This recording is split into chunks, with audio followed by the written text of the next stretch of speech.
Welcome to lesson 6 on vaccines, a hot topic.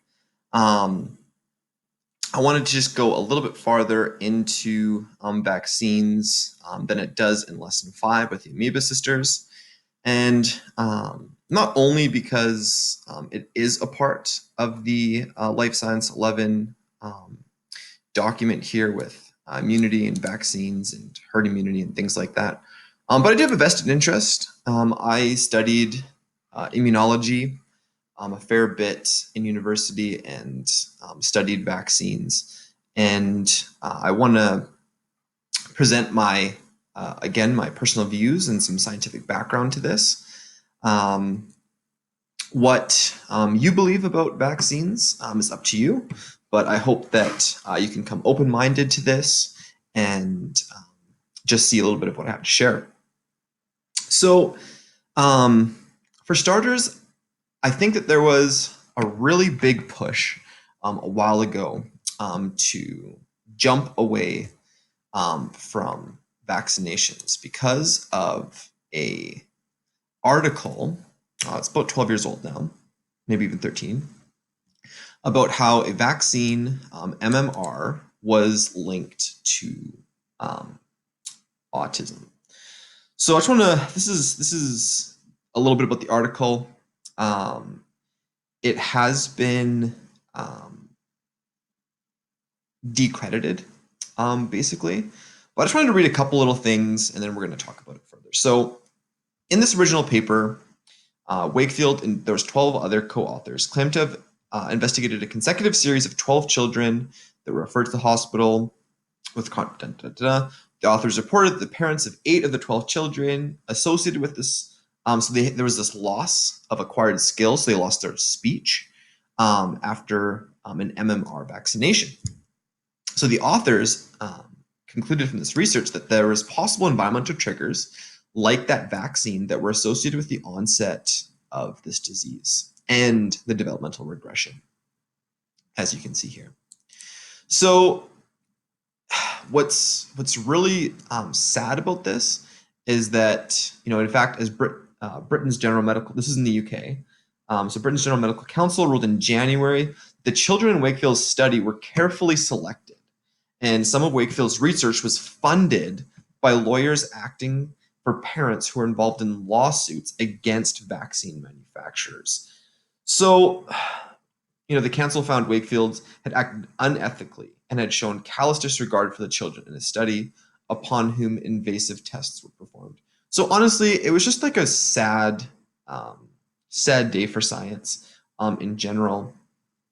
And this is what I want to leave from this article is that I think a lot of families were looking for a reason. This is quoted by Jan Holden. For a reason, so they were extremely vulnerable to that explanation of what he had hypothesized.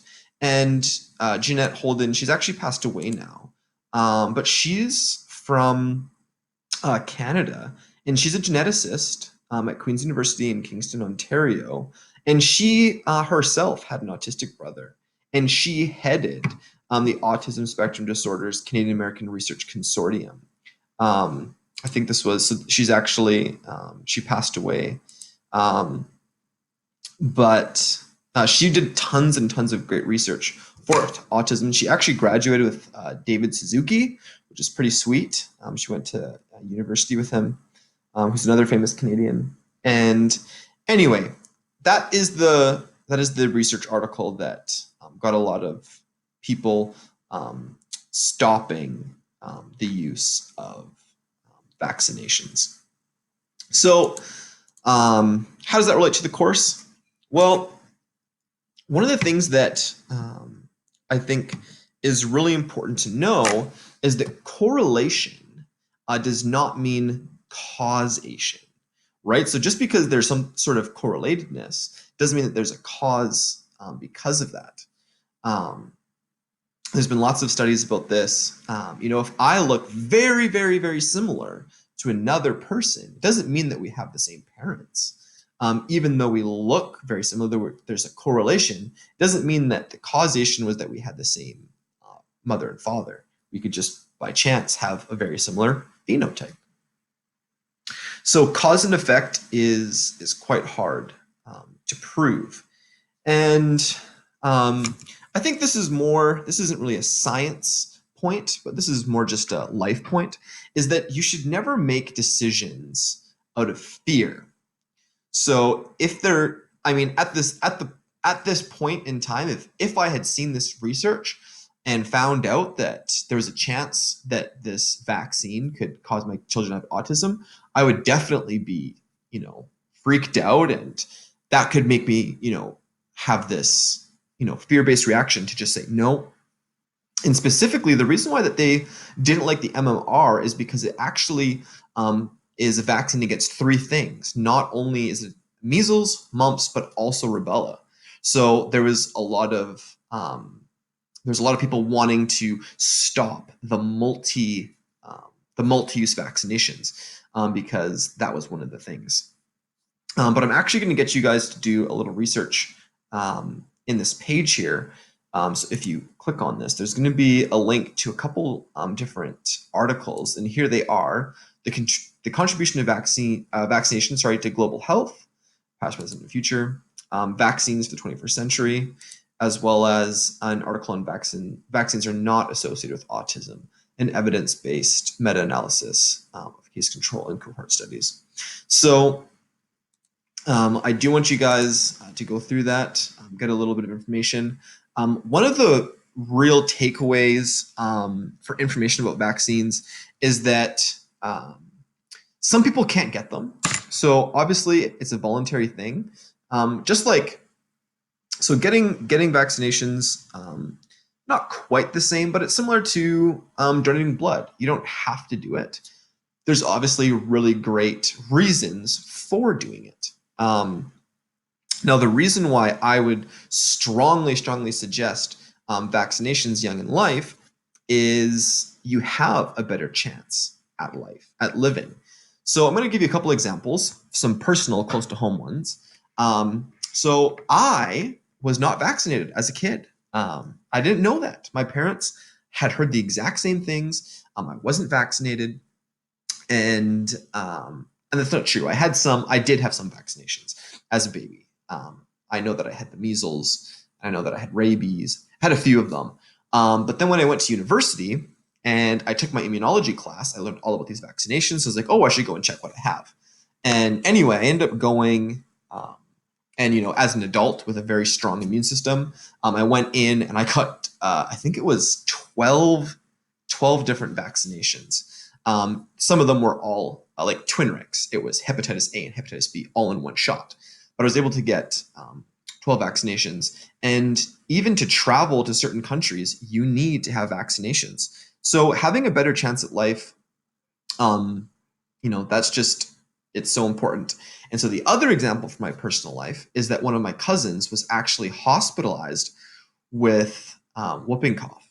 And his parents didn't realize what it was and how it was affecting them. And then once they actually got it diagnosed, he was close to dying, to be honest. And then they ended up, giving the vaccination, and he lived. And after that point, he was the oldest of 4 children. And so then the other 3 all got vaccinated after that, and they were all fine. But another reason why it's really important is there's some people, so you do have to have a strong immune system, and any healthy person can receive vaccines because you're getting a you're getting a weakened version of these, or a deactivated version in some cases, version of these infections, and then your body's able to fight it and make a response, and then you become immune to it. And so some people aren't able to do that, which is why herd immunity is so important. That if you are able to get vaccinations, you should, because you're helping the people that can't.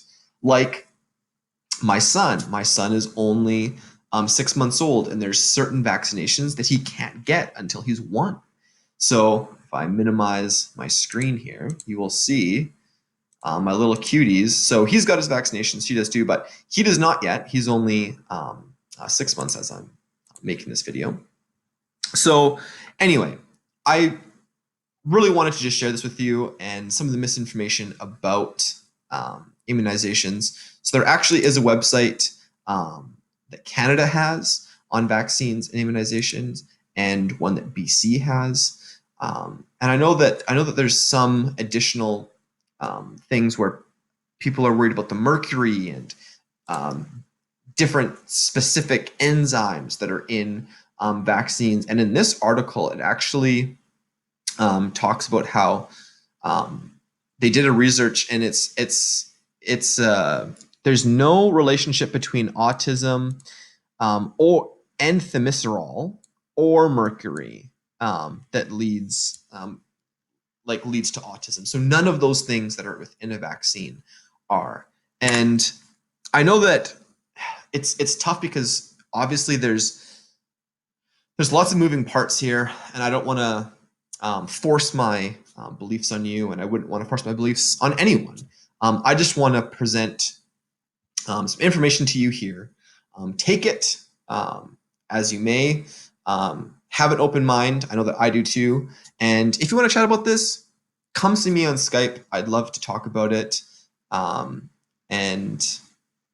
I want to make sure that I'm bringing good, solid, science-based information to you. And so that's what I've tried to do in this video.